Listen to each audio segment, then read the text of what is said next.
قال النبی صلی اللہ علیہ وسلم سووا صفوفکم فإن تسویۃ الصفوف من اقامت الصلاۃ۔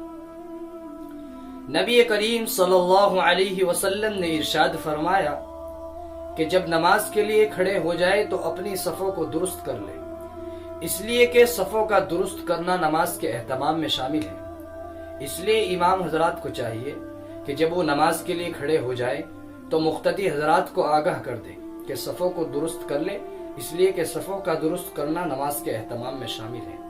قال النبی صلی اللہ علیہ وسلم من خرج فی طلب العلم فهو فی سبیل اللہ حتی یرجع الینا۔ نبی کریم صلی اللہ علیہ وسلم نے ارشاد فرمایا، جو شخص علم دین حاصل کرنے کے لیے نکلا تو وہ راہ خدا میں ہے، یعنی اللہ تعالیٰ کے راستے میں ہے جب تک کہ وہ واپس نہ لوٹے۔